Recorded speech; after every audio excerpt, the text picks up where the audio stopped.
Okay. You're on.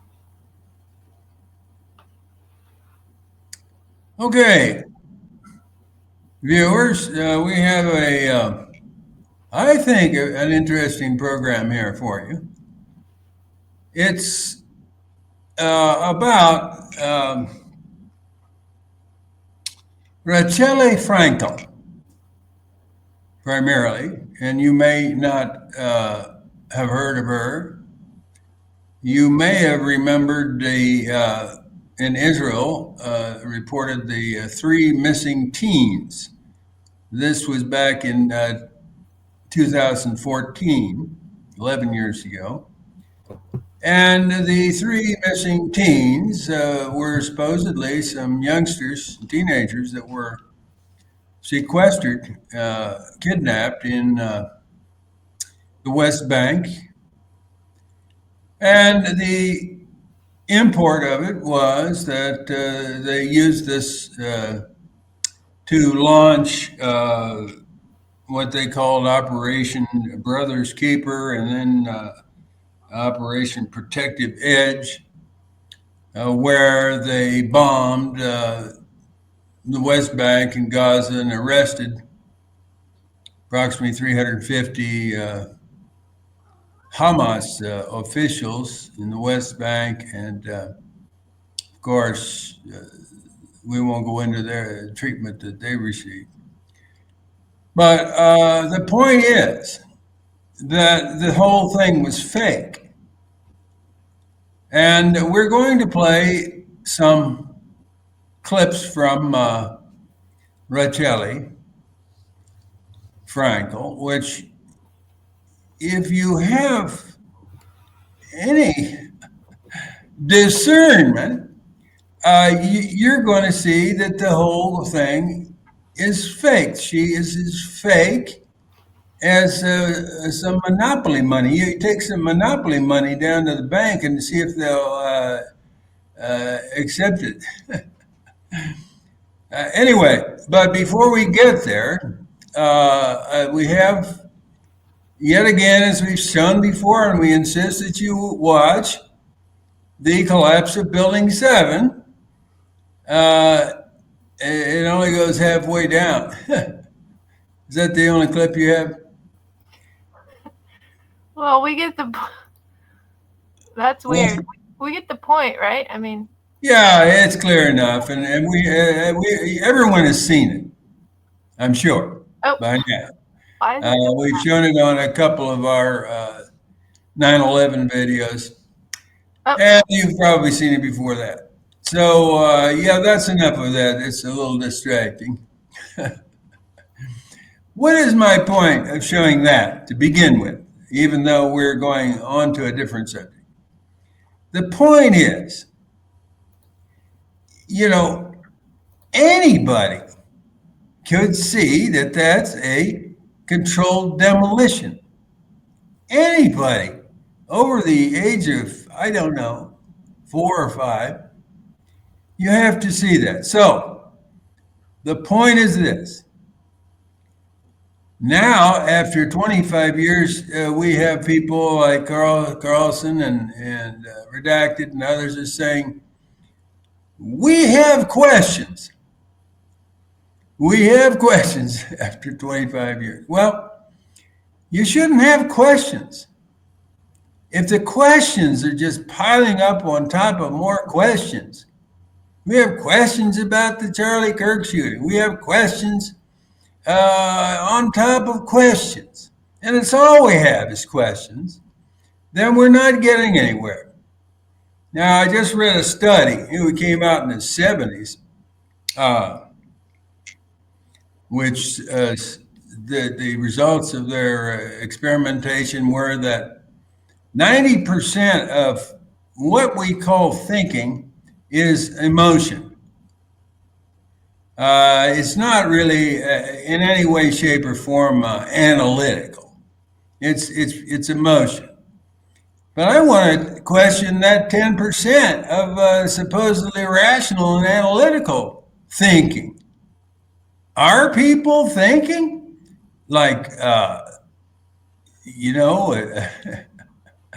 a step-by-step method of thinking to arrive at some conclusions, which is really supposedly the point of thinking. And yet, after 25 years, these people, I'm not going to chastise people and say, you really should have figured out 9/11 was an inside job, but you should have figured that out 20 years ago. No, I'm not going to say that. Years ago. Really? So come on. Let's put those thinking caps on here. So now we're going to go to show a very short clip of Robbie Parker engaging with the media the day after his daughter Emily was massacred at the Sandy Hook school. And you can show that, Alice. Is that what this clip is? It says mother of missing Israeli teens. No, I told you to line up Robbie Parker, where he's laughing and grinning from ear to ear, and then he says, are we ready to start?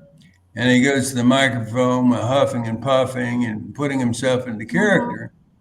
Yeah. And so we have seen that before. If you don't have it ready, I think people know the clip that I'm referring to. I have it. Okay, show that then.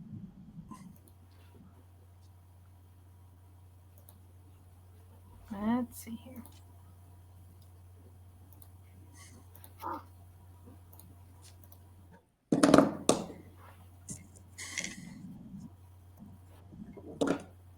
Robbie Parker, I assume he's going to come out to the microphones now and make a statement. Looks like the family is there, and they're getting ready to come to the microphone. So we'll listen up. Okay.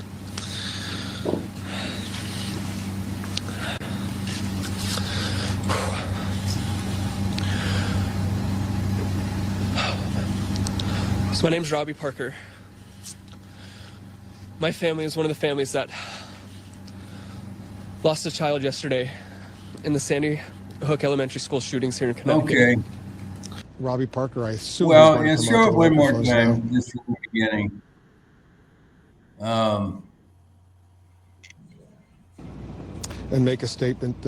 Looks like the family is there, and they're getting ready to come to the microphone. So we'll listen up.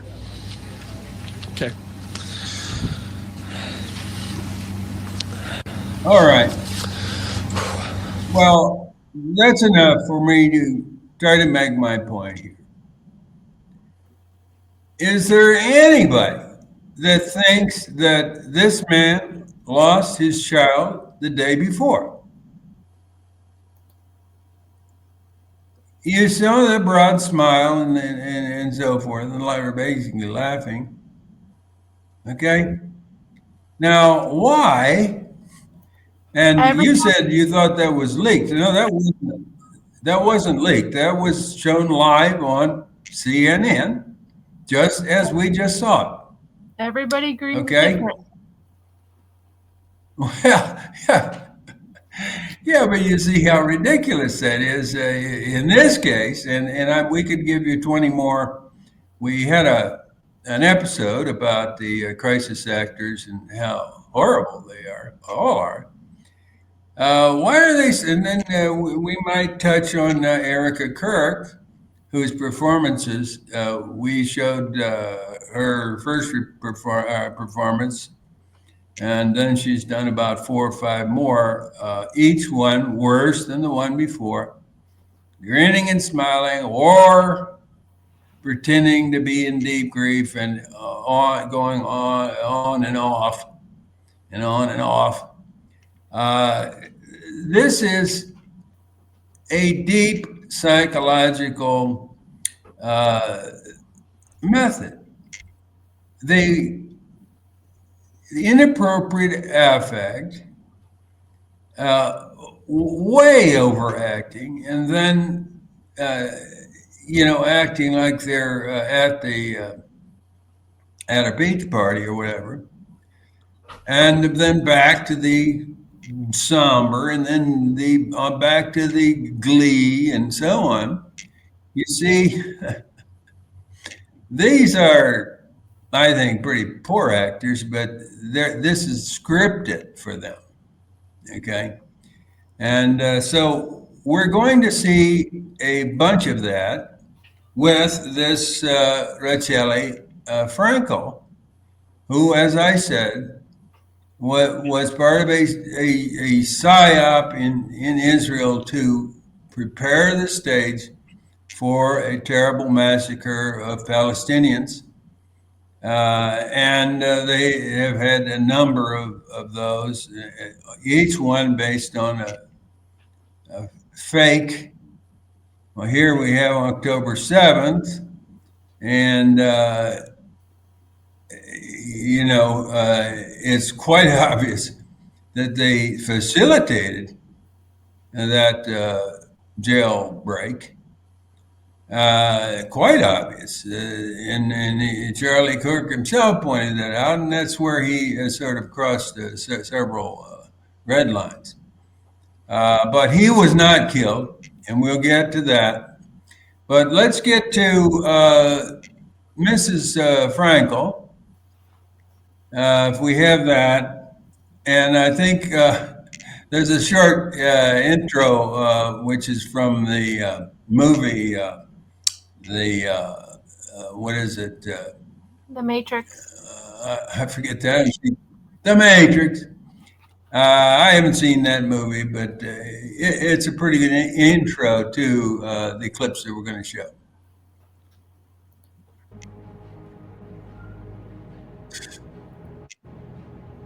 The GBI is continuing to chase down leads in the search for a Hawkinsville teen who's been missing for more than a week now. We're just praying and believing that she's going to show up unharmed, and we'll enjoy life together for many years. Their daughter, 15-year-old Madison Connor, left home sometime after midnight on Saturday, February 23rd. She hasn't been heard from since then. She knows that we have her back and we love her no matter what, and all we would do is just hug her and love her. I imagine that right now you're feeling a bit like Alice. Tumbling down the rabbit hole? Where is Michaela Wells? The Bellevue teen vanished 3 nights ago. We can't touch her, we can't see her, we don't know what she could be going through. I don't feel she's safe. You could say that. And new developments tonight. I mean, somebody knows where he is. Where is he? Is he hurt? All the things you want for your children. And the panic sets in because I can't do anything. From one These are counterposing authentic worst nightmare. authentic responses to a similar situation that you'll see Mrs. Frankel is in, and with a quite different response. So go ahead. Child. My heart is broke because he's not home. Let me tell you why you're here. Hamas terrorists carried out Thursday's kidnapping of 3 Israeli teenagers. You're here because you know something. What you know you can't explain, but you feel it. You felt it your entire life.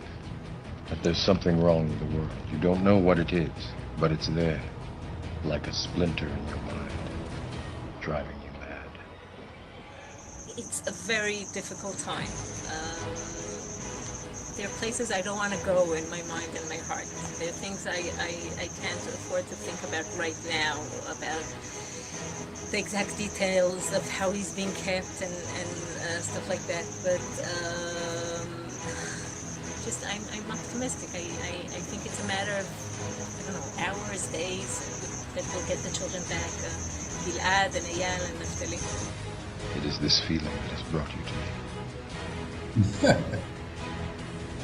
Do you know what I'm talking about? It's been 8 days now since they went missing. How are you coping? Well, it is surreal to me. We didn't choose this situation. It's very difficult, We don't sleep much, we don't eat much, but we're concentrating on keeping our family together. We have other children to take care of, and they keep us sane. And we're trying to get our word out there and to get our story out to the world. These teenagers were kidnapped, and the kidnapping was carried out by Hamas members. Matrix. Do you want to know what it is? It is the world that has been pulled over your eyes to blind you from the truth. What truth? That you are a slave, Neo. Like everyone else, you were born into bondage, born into a prison that you cannot smell or taste or touch. A prison for your mind.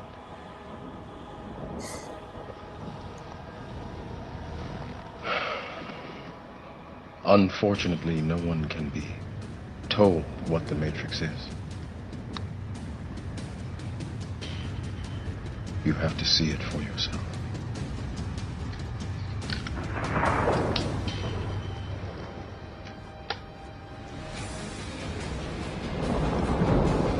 Follow me.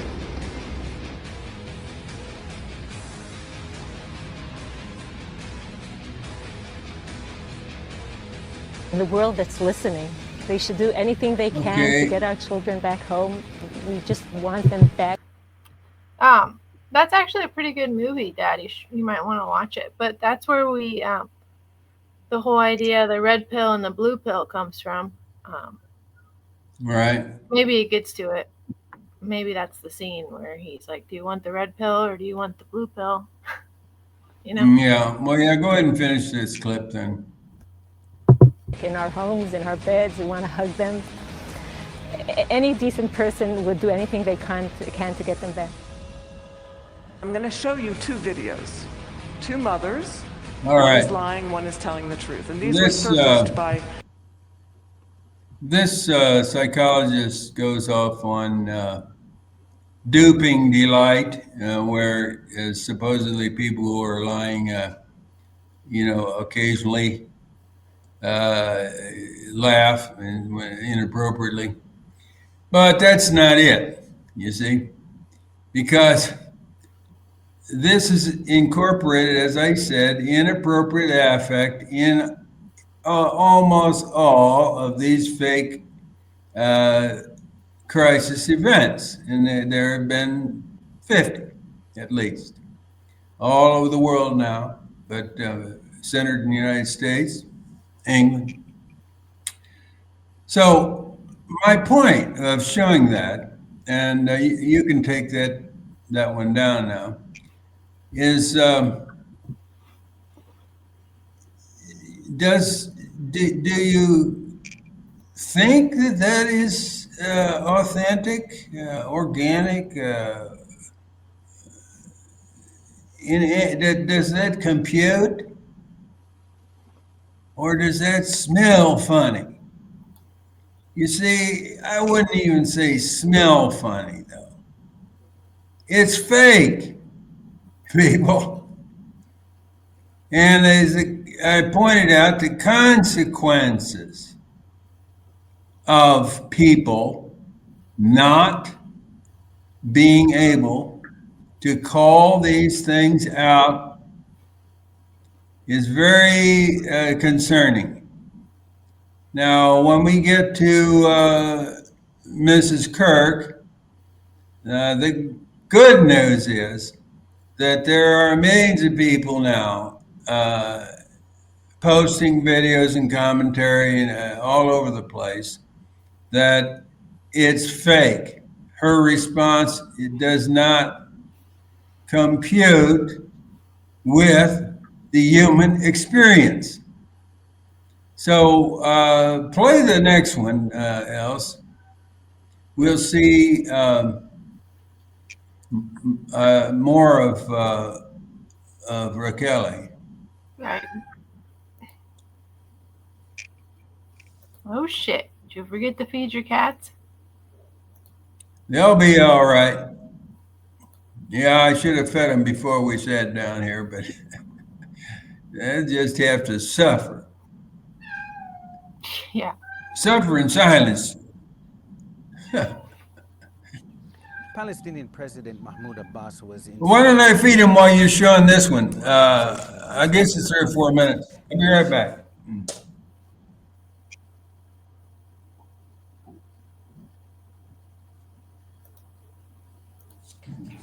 Palestinian President Mahmoud Abbas was in Saudi Arabia Wednesday at a meeting of the Organization of the Islamic Conference in which he made an appeal for the release of the boys. What's your reaction to that statement? I fully agree. They're boys. They should be brought back to their families. We're distorted with worry and we're sleepless. We want our boys back. I agree to every word. Do you have a message for those who are holding the boys? I have a message to anybody in the world that's listening. They should do anything they can to get our children back home. We just want them back in our homes, in our beds. We want to hug them. Any decent person would do anything they can to get them back. Okay. That was not 4 minutes. We'll go on.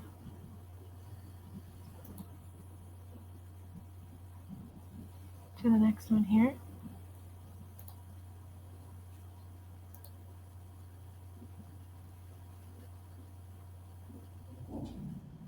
Oh, shit.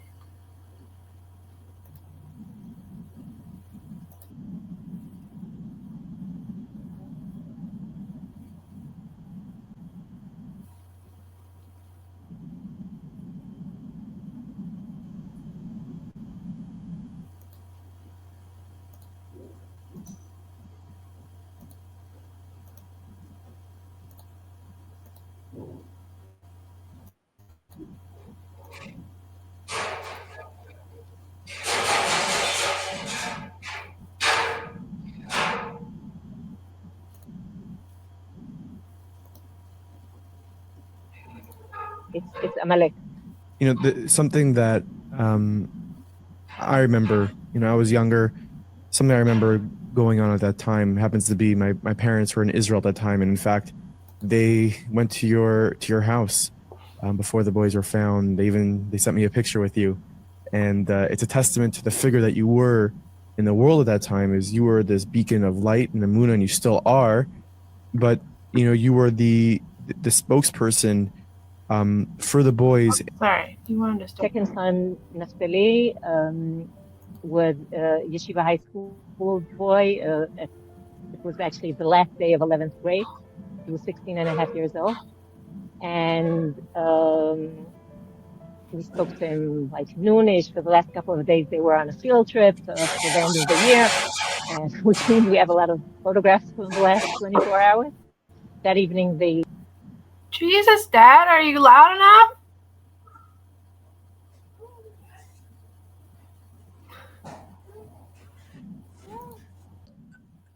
All right, cats are fed. Let's get back to this lady. He and a classmate, Gilad Shaer, chose to come home that evening. He actually sent us a message that he's on his way home. And took us about an hour to see that. And we responded with, oh, great, we're expecting you. And we went to sleep. And next thing we know, it was 3:30 at night. There's a policeman at our door. Turns out that this family we never knew before, Gilad's family, was expecting Gilad, and Gilad didn't show up. And eventually the friends said they left school together, and we were like thrust into this ordeal. Hello, everybody, and welcome back to another episode of the Meaningful People podcast. This holiday season, expert bakers, sugar artists. This week we had the honor, myself and Momo, to speak to Naftali Fraenkel, all the way from Eretz Yisrael. You may know her from her son Naftali Fraenkel, who was kidnapped and murdered at the hands of terrorists with two other boys, two other of his friends, 2014. You know, the whole world rallied together and davened for a safe return for those boys, but unfortunately, it did not happen. We sat down with her, we discussed that story and what she's going through now with this current war how she dedicated herself to helping other mothers who have kids who are hostages, who have lost children in this war. And it's an important conversation. She's such a beacon of light. She always has been.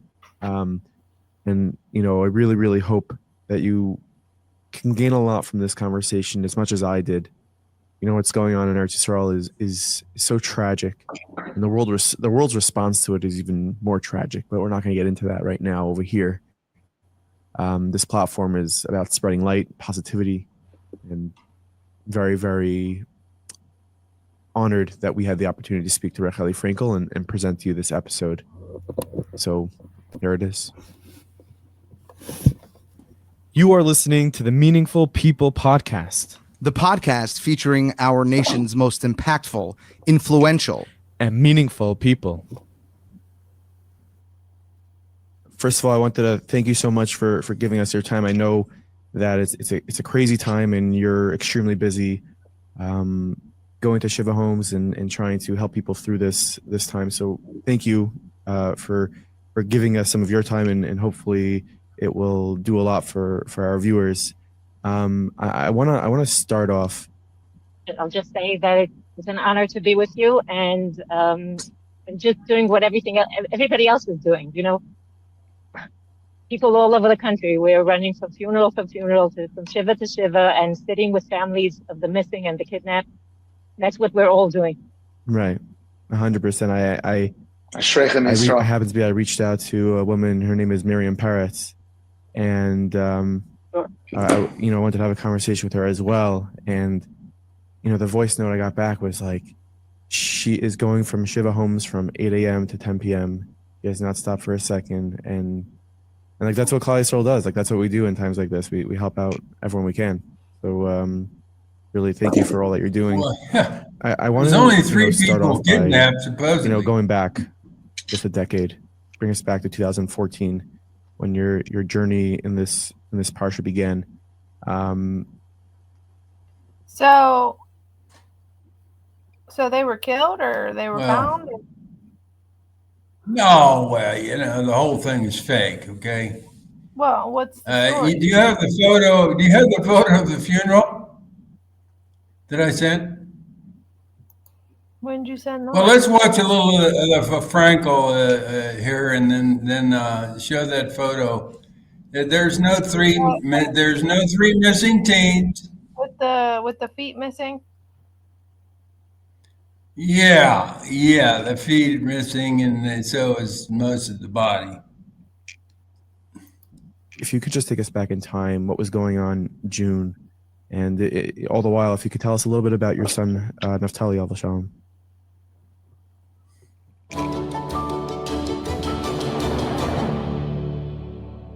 Way in the hell. Gary, used car shopping What in the can't hell hurt is you. this? But what if I overpaid? Sorry. Skip that. Here we go. I must say I feel weird speaking about myself when right now, currently, so many people are in anguish and pain and despair and grief.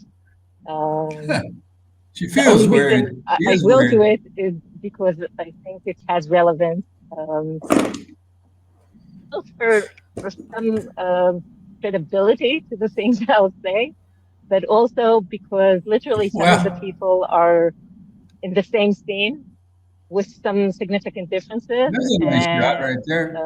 Yeah, so it's weird to be telling a personal story when just now everybody's so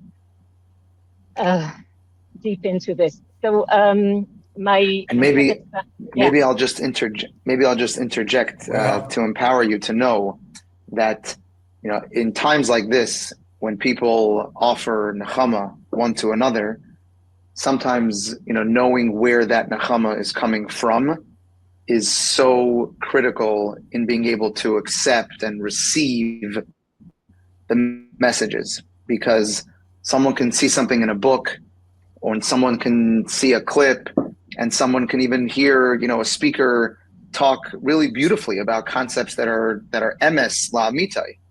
But sometimes a person's heart, as you mentioned, is too closed or too cold or too broken to allow that message in. and knowing what you've been through, knowing what your life experience is, knowing the way that you've adopted these message in your life and how real it is for you is so important for people to open their hearts and allow the light that you're spreading in to theirs. So thank you so much for sharing with us your personal story. I accept that. I'll just say that I think the relevance is not only to the grieving and broken and anxious. It is also back to Klal Israel because of the role they played in our story and the role that everybody can play today. But let's go back. My second son, Naftali, was a yeshiva high school boy. Get protected from the unexpected. When health problems pop up, like a new symptom. It was actually. Have you noticed, is it just me, that there's like a lot more ads?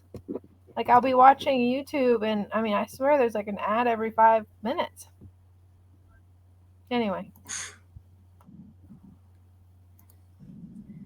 The last day of 11th grade. He was 16 and a half years old.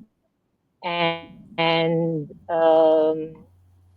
we spoke to him like noonish. For the last couple of days, they were on a field trip for the end of the year, and which means we have a lot of photographs from the last 24 hours. And that evening, they was supposed to come back the next morning, but that evening, he and a classmate, Gilad Shaer, chose to come home. That evening, he actually sent us a message that he's on his way home.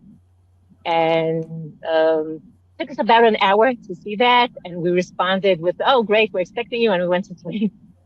And next thing we know, was 3:30 at night. There's a policeman at our door. Turns out that this family we never knew before, Gilad's family, was expecting Gilad, and Gilad didn't show up. And eventually, the friends said they left school together, and we were like thrust into this ordeal. Of course, to make things short, what happened was that within very few hours, like a couple of hours, we already knew that the last location of their phones was in the Hebron area, which is the opposite direction from our home. And we understood this is a terror situation. We understood that it's a hostage situation. And shortly after, we also learned that there's a third boy, Eyal Yifrach, that is two years older than them. And he was also on the same bus stop, and he went on the same car. Actually, we learned later, a car with people dressed in, tzitziyot and yarmulkes, and with a radio program that was like a religious Jewish program, like a Thursday night before Shabbat. And they stopped next to the bus stop and they offered them a ride, and the three of them went on the ride. How do we have so much information? From various channels, including the recording of a call Gilad made to an emergency police member. So we know some of the things that happened in the car. But from there on, there were 18 days of frantic search, of anxiety, of, you don't sleep, you don't eat. And on the other hand, from, unprecedented support, unity, a hug that only Am Yisrael is capable of giving. And many things happened during that time, specifically Operation Shuvu Banim, which was dubbed in the IDF. Every war has an English name and a Hebrew name, so it was called My Brother's Keeper, and that turned out to be very, very significant, because that was the major sentiment. In the Torah, it's with a question, am I, a rhetorical question, am I my brother's keeper? But here it was with an exclamation mark. And so 18 days later, they were found. It turned out they were murdered shortly after the kidnapping and buried. And the whole hostage situation was turned out to be even over after they weren't alive. This was Hamas, okay? It happened to have been Hamas Hebron, but the funding came from through Qatar to Gaza. So it's the same route from Gaza to Hebron. It's the same Hamas. And it's the same, I can't call it culture. It's Amalek. Something that I remember, I was younger.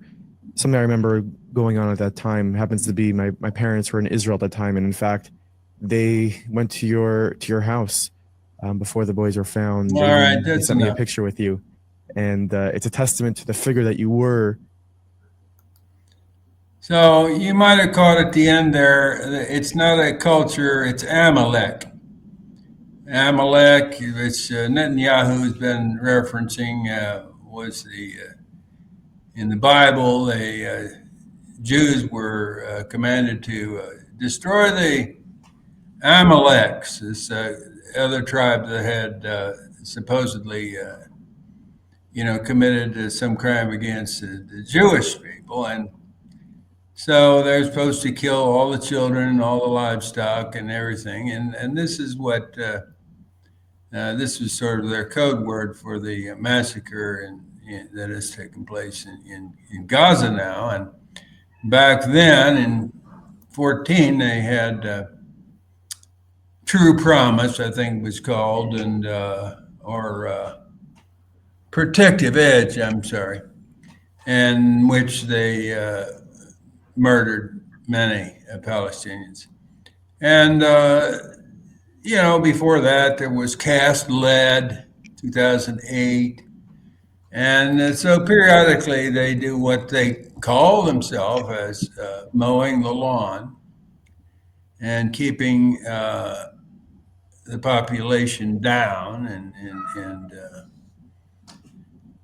So, but getting back to her performances, and there have been many. She spoke in the United Nations. She's had various interviews, which you can check. Well, we just showed two of them.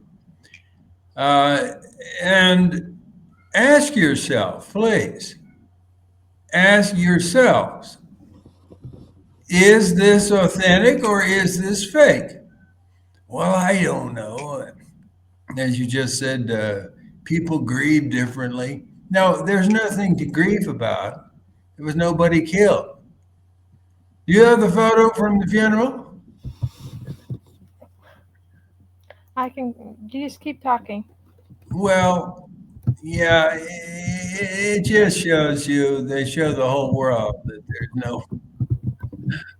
there's supposedly bodies laid out on stretcher or on top of their caskets, and there's no fade on them, and they're basically just a pillow underneath this tarp for the head, and then there's no body and no feet. So they like to rub your face in it, and this is one of the reasons for this type of performance. This is not an authentic grieving mother, and anybody can see it. I mean, if you're not seeing it, I would say that, it's just like Building 7. You're seeing it, but you're not seeing it. You're not putting two and two together. You're not following through. So, yeah, so I think, as I said, basically this is about the power of the media. You see, this is a tool, a weapon, in the hands of a tiny oligarch in this world. And as they said, you're born into. In the Matrix, they mention you're born into this world. So I have a about a month or two old grandchild now, he's born into.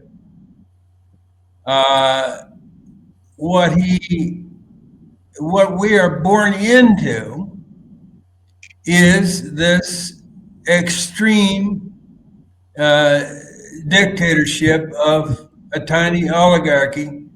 And as we grow up, we're taught to accept that, and it's normalized. And even if we know their power and their control, or we feel we might be being manipulated, it doesn't really sink in because it's normality and it's conformism, mass conformism. So if you accept these things, which they expect you will, with the exception of, the few, then you're basically the problem. You need to engage at least that 10% of the mind, which can think clearly and take a stand and say the obvious, that it's a fake deal, and consequently, we cannot accept the massacre of the Palestinian people. We can't accept, after 9/11, we can't accept the reframing of all our laws and the torture regimes around the world, the millions killed in Iraq and Afghanistan and Libya and so on.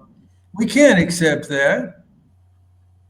Many of these people, turning point, they all consider themselves Christians, a Christian nationalist. Well, you see, that's a contradiction in terms. The nation state, controlled by these billionaires, they're not concerned with Christian values. They use that. They use that to harness you and lead you by the nose to carry out, what is it, 360 foreign interventions since World War II to protect the nation over there in Vietnam.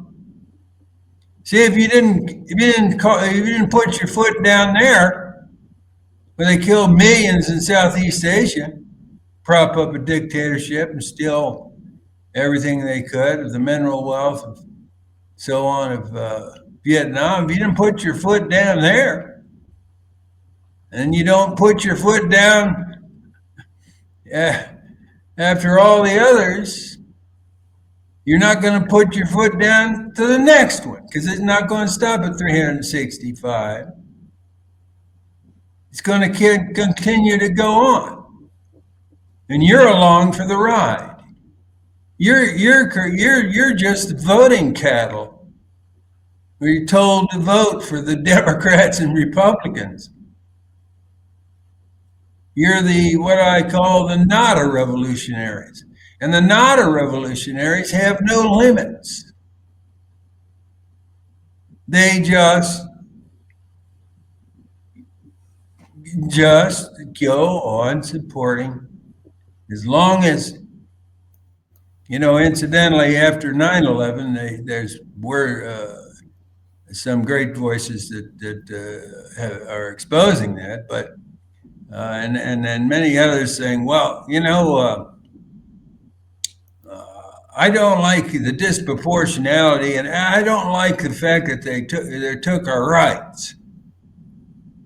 Well, you don't precisely have any rights. But to me, the millions of people murdered abroad is a little bit more important than your rights. You're concerned about your rights. Maybe you should be concerned about your world.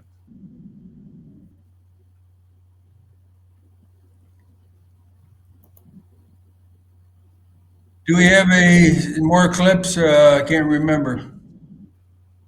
Well, you just sent me the ones of Charlie Kirk. Well, I think we want to do. This is a good example of how people are being manipulated by a tiny oligarchy that controls the means of communication. In 1946, estimated 1% of American households had TV. Okay? Now, I don't know what it is, 99% have TV. That's the reason they've been able to rework and reconstruct and deconstruct the entirety of American culture and society and politics. They've just wiped the blackboard and started over. And now you're born into that. You're born into that, and we're all born clueless. After some years, you should be able to get a clue. It's 100% fake. Everything that's presented to you on the news is fake.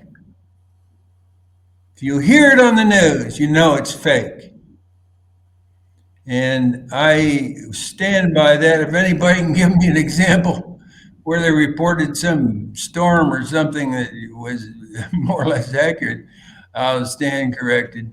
But anything of any political importance. Yeah, maybe just like the local news is. Yeah, maybe.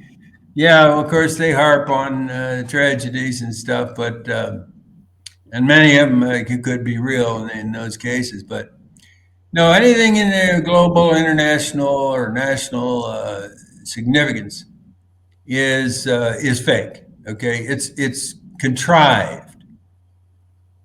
It's orchestrated, and your main enemy is words, because words are part of the neuro-linguistic programming. These are deep psyops, deep, very deep and sophisticated psyop. So I say, call it out. Still, some people having trouble calling out the 9/11 attacks, which tripled the CIA's budget and doubled the military budget and launched 6 or 7 wars, more to come. And this becomes the meme. This becomes the war on terrorism. If you're buying it, as I say again, you're part of the problem, big part of the problem. It's time to believe what's right in front of your face. Is that a look? Did Mrs. Fraenkel look authentic to you? Yes or no? Of course, that's a rhetorical question. We don't have any dialogue with our listeners. But ask yourself, self, do you believe this? See what self answers. What do we have next, Alice? I can't remember. Just the Charlie Kirk stuff you want. Yeah, well, we might as well get, because this, as I said, was 11 years ago in Israel. But it's just an example of how these things are done. So when you understand that one, and you understand 9/11, you understand these other Oklahoma City bombing. A lot of people in the crowd who also 30 gave or 40 as to him being hit in the chest. Mass casualty events in the United States, Orlando, nightclub, on and on and on. I worked in Jacksonville from 85 through 88. Then you might be prepared with a bit of skepticism. So yeah, let's watch Erica here a little bit. Yeah, I mean, definitely once you See if you think this looks authentic. Once you see one, then you kind of get it. and it's easier to spot the others. Well, there's millions of people saying, it sure looks a little bit off. What? What'd you say? I just said when you see one, then it's easier to spot the others. Well, yeah, that's the point here, I guess. The playbook. You get their playbook. Exactly. Understanding the playbook. Exactly. We There's no averaged about a shortage of gunshot actors. wound every day. So it would leave you 3 or 4 days during the week to have nobody shot, and then the weekends would make up for it. There would be like 3 or 4 gunshots that come in, and we would go get them in the helicopter. Now, I did see the kind of bleeding that goes on with gunshot wounds. I would say that the guy's already dead over a day, okay?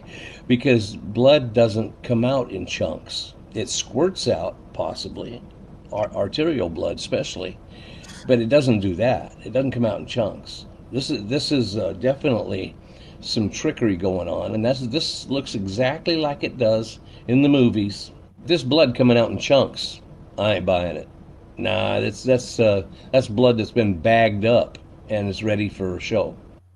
And it does show that the blood that comes out is almost too uniform, too dark in color, and there is no glossy spots on the blood either. Whereas, if it was a real life blood flow that was coming out, it would be reflective in some areas, and it would be more opaque in some areas and less opaque in some areas. And what we see is just too uniform in color, and it's actually too chunky, too coagulated in appearance, and it does also seem to splash off of the shirt. So there are some frames where it touches the shirt, and then some later frames where it like bounces off the shirt and the shirt is not stained.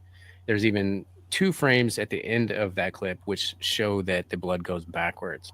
So I'm not going to show the blood flow here, but I did want to point that out, and I will link you to that.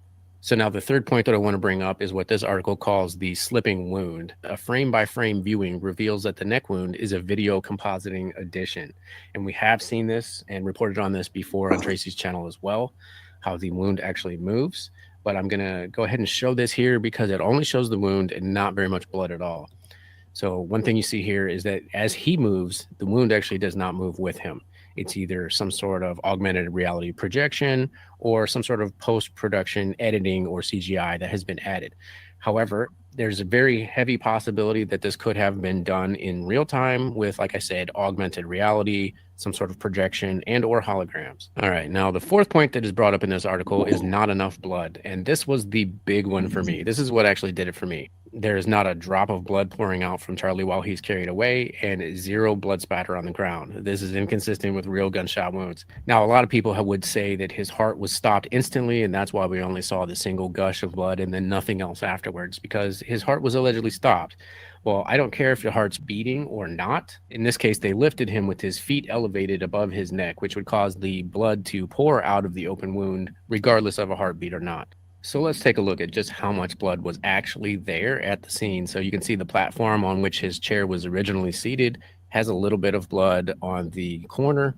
It's only a few inches across, and it doesn't really seem to appear on the ground or the chair or very many other things. Here's a little bit better view of the grass. You can see that the grass is virtually unstained. And then there is also a slight smear of blood on this, what appears to be audio equipment case.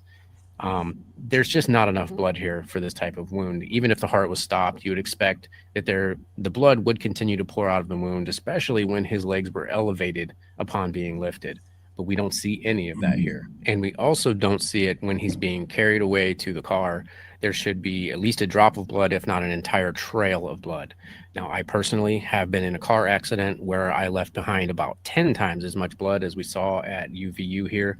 And I have also cleaned up after a fatal gunshot wound where I would estimate there to be 100 times as much blood as was left at this scene. All right, so now the next thing that they list in this article is the eyewitnesses saw Kirk being shot in the chest. Now, we have heard several, perhaps crisis actors, who explained that he did get hit in the neck. And there were probably people who really did think that's what they saw. But there was a lot of... Attention long...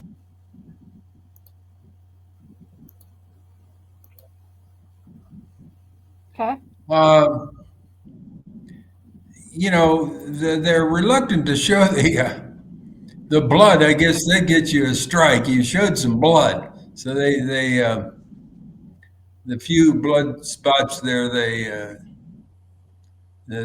don't want to show them. But if you watch the one that shows he mentioned the blood going down and up. It's we should have shown that, but it is obviously CGI or something like that. And the blood goes up, and if it lands on his shirt, it doesn't stain the shirt and bounces back up, it going up and down and around. And so it's a pretty lame psyop here. And it's so lame that really people should be able to see it. But they're leading you off in 5 or 6 different directions. I don't know. Should what's his name? The young man that's being accused. Should he be allowed to wear civilian clothes to his hearing and on and on and on about that sort of thing? And but another one that you may have seen where Mikey McCoy, chief of staff, standing next to Kirk when he's supposedly shot, immediately walks away, puts the phone to his head, and walks back behind the tent. This is not normal. If his friend had been shot, you would go towards him to see if you could stop the bleeding or whatever. You don't just casually walk away and get on the phone. Go ahead. Supposedly he called his dad, who's the pastor, and asked for prayers. No. So like immediately. Well, you might want to put a tourniquet or something before you ask for prayers. I mean, right? The Lord helps those that help themselves, right? Yeah. You have responsibilities in this world, and you can't expect God to take care of everything. And anyway, so if he'd been shot in the neck, especially with a high-powered round, there's blood all over the goddamn place. His neck is blown half off, and there's blood all over the white background that he was sitting in front of. So no, he was not shot, and it was a fake deal. Now we could get into why. I could give you a thumbnail about my theory is that, you see, Israel and the United States are joined at the hip, right? Everybody knows that. The power of AIPAC, the power of their agents throughout the government. And yet, Israel's reputation or credibility is absolutely plummeting worldwide.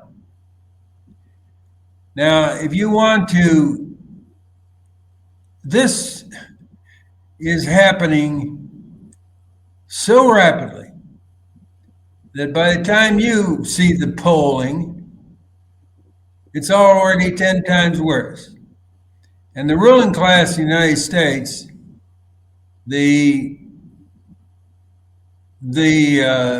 have now decided, reached some sort of consensus that they have to reset the Israel relationship. Does not mean that they're specifically Erica Kirk is fingering, or Charlie Kirk, I should say, is fingering Netanyahu. So Netanyahu, I'll predict this for you. In the next weeks, Netanyahu will go down. The U.S. will renegotiate their $3 or $4 billion a year subsidy. The U.S. will insist that Israel accept a two-state solution of sorts. And there will be a revision of the U.S. Israel relationship. And so Kirk, in his own words, had reached that a critical posture regarding Israel, and particularly Netanyahu, and he has gone along with this fakery, apparently, to help to facilitate that break. So when I say break, they're probably not going to throw Israel into the shitter, but they're going to have to distance themselves somewhat, because Israel is going to the bottom of the sea. And you don't want them dragging the whole goddamn boat down with them. And so there's definitely a need to rework the entire relationship with Israel and put them on notice that their comportment has been somewhat lacking, and Well, a bit too obvious. Yeah. I disagree with the break there. Okay. I think if Kirk really, if it was faked, they made it seem like it was Israel, by him turning against them somewhat leading up to it.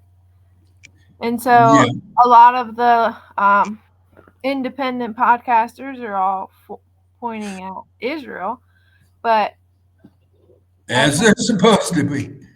Well, like Candace and stuff, and yeah, they're supposed to be. Right. That's why Kirk spoke in really unvarnished terms.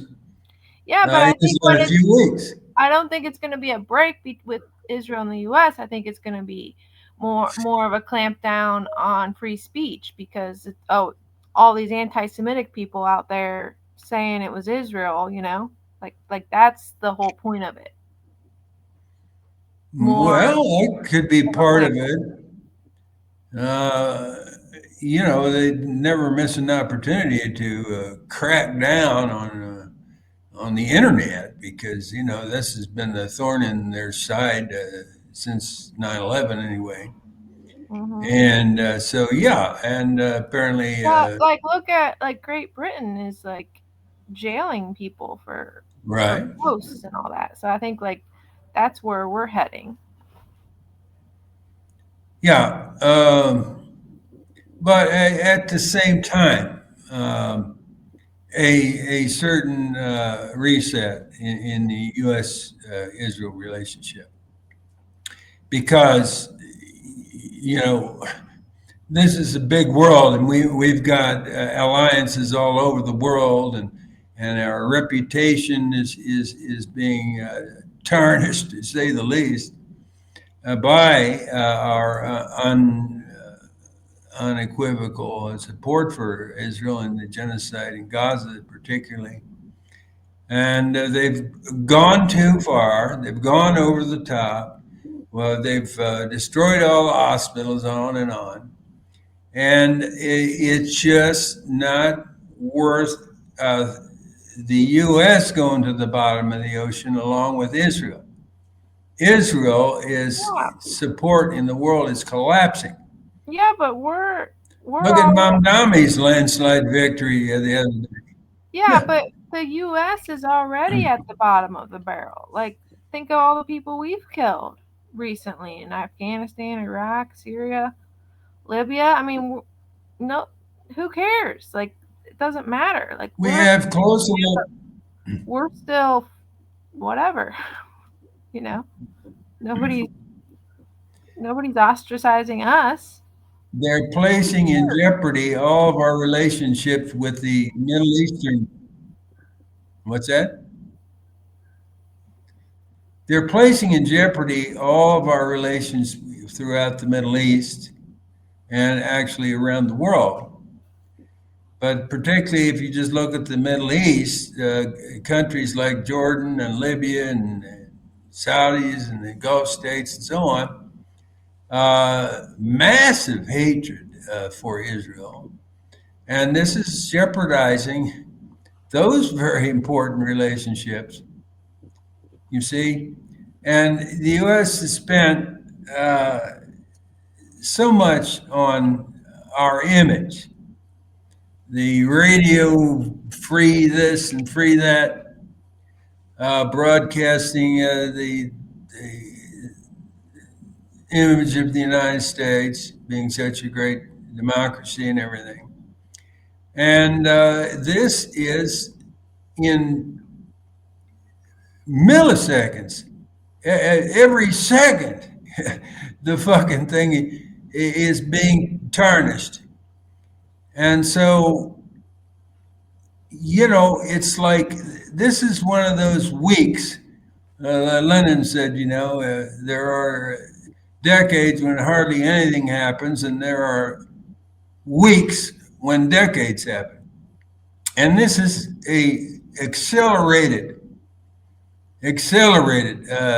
collapse of Israeli image, and the U.S.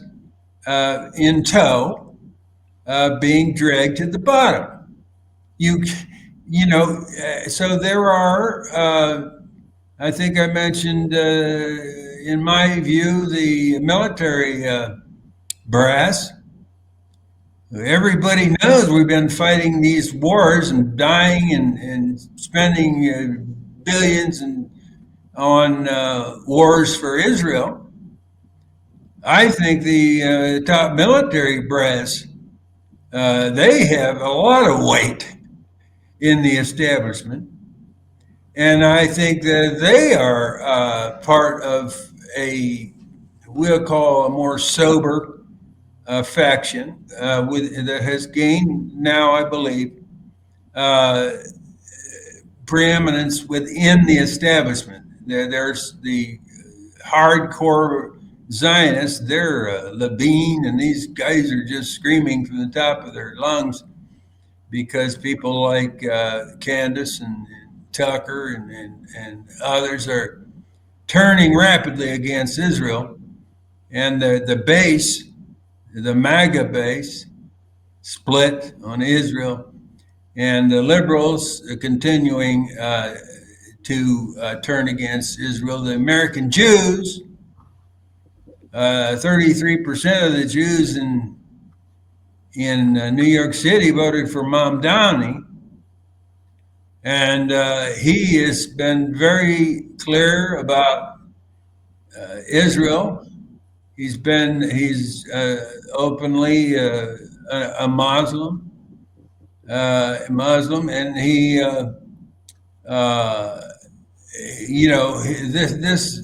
this election is not so much about bus fares. It was a referendum on Israel, and it's when the Jewish people are turning against Israel, you see. These Zionist agents who claim to represent the Jews in this world, losing their credibility and their ability to herd and lead the Jewish public. So it's a crisis. It is. You can't use any other word, and even that isn't strong enough. There's a crisis in the legitimacy of the Zionist state, the Zionist project, and something had to be done, and it had to be done soon. So that's why this thing, in my view, was carried out at this time. And this will create the conditions for a reset of the U.S.-Israel relationship.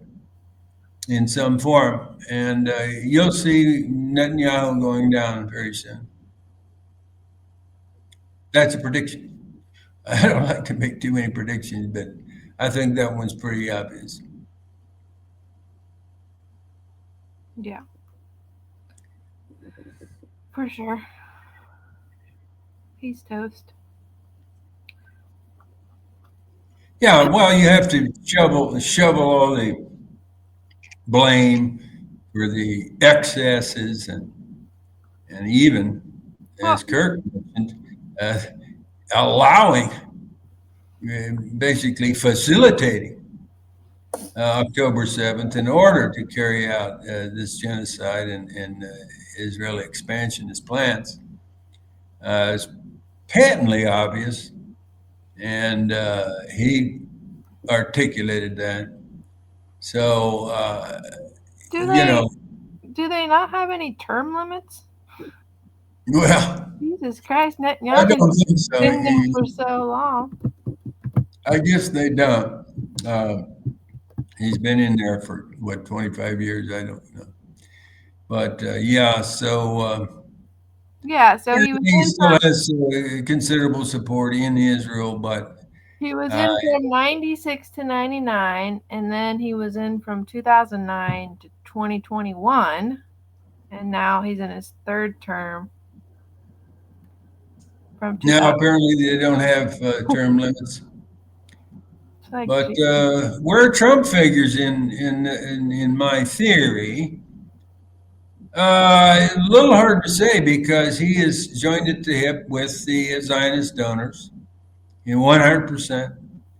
And he may personally not want to see this reset, but he, I would say, the entire military leadership carries more weight than he does.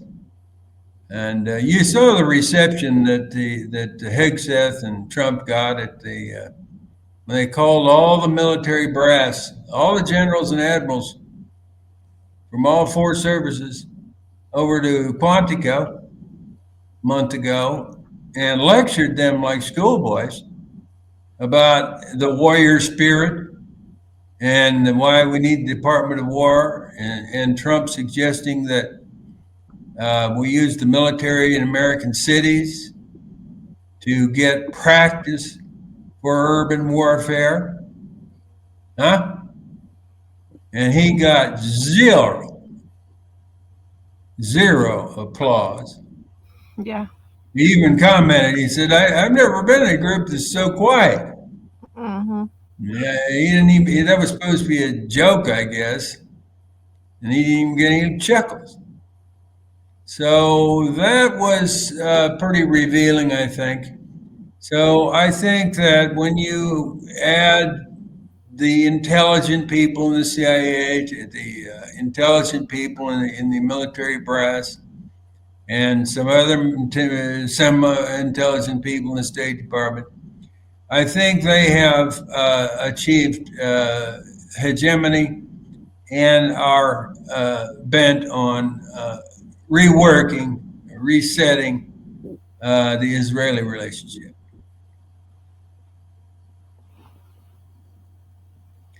We'll see about that. That's just the way I'm looking at it. But,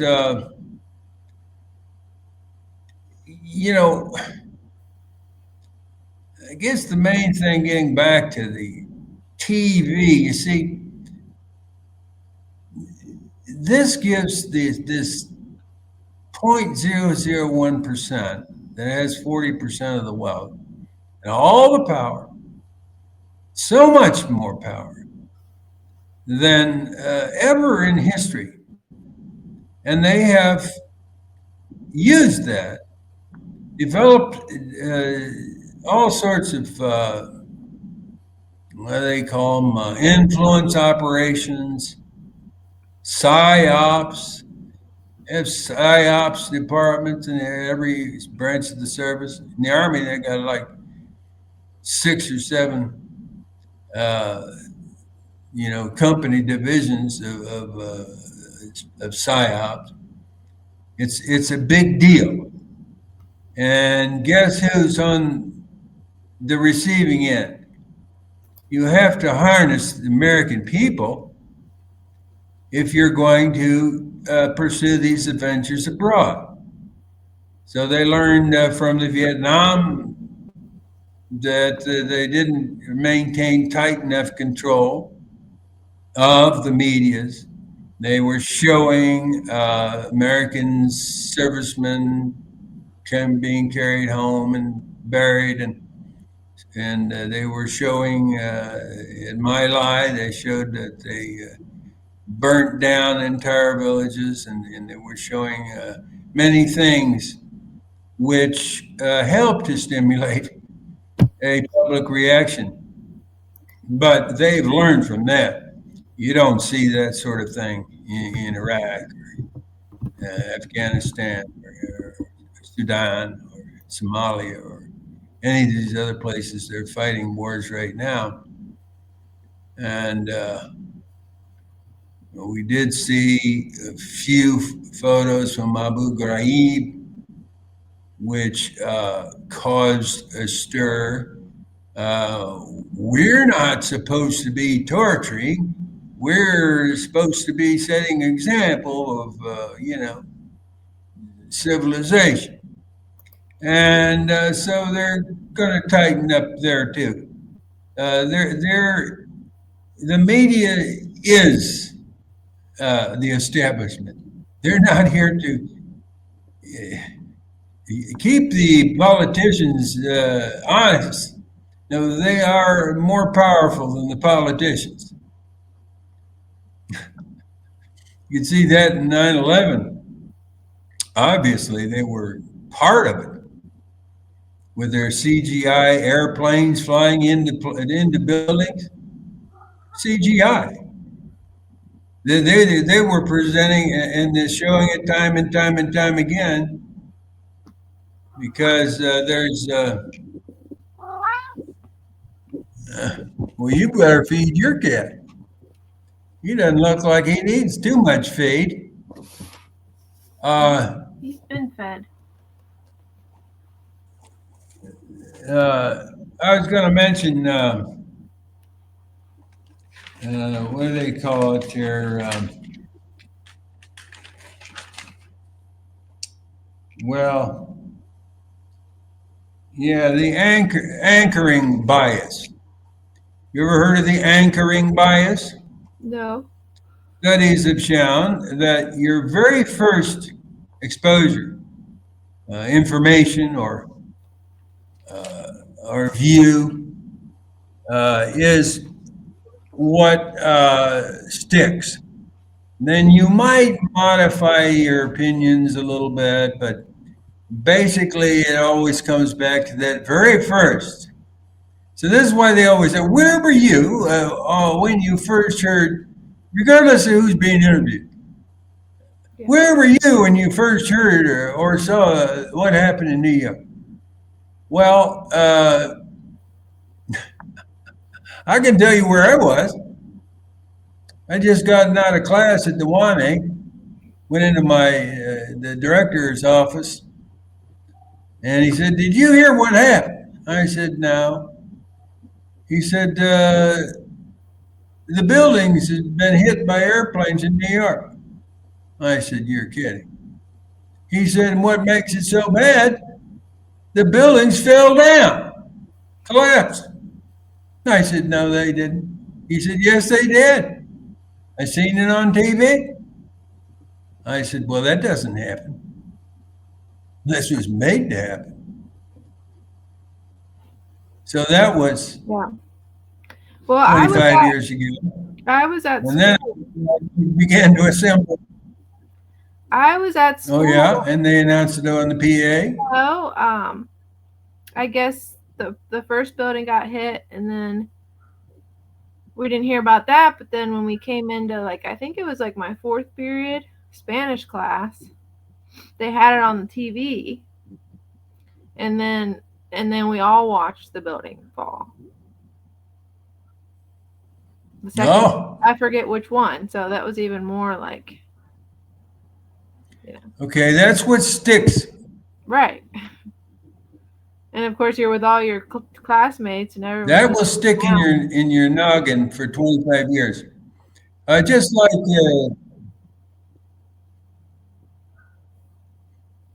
yeah. Well, it's the same with the Kirk shooting. Everybody said they seen the blood spurting out of the side of his neck, and that's what sticks with you. And then you can maybe investigate here and there, but that's what sticks. So yeah, they know what they're doing. It's a psyop. They say military grade, but it's they've done a deep dive on manipulating the human mind. Yeah. All right. Well, I guess we should probably wrap it up. Yeah. So yeah, we'll title this one with Raquel Frankel. Well, but we did get. That's not a very captivating title because no one knows who she is. Well, but I think they should because Israel, as everyone knows, is the top of the news cycle right now, and this is a good introduction to this whole theme of I'm just saying we need to title it something that people will click on, something a little more general than her name. Yeah, well, we'll discuss that. All right. Take care, and same with our massive audience. I hope you got something out of this conversation. All right. Peace. Okay, Elsa. Take care.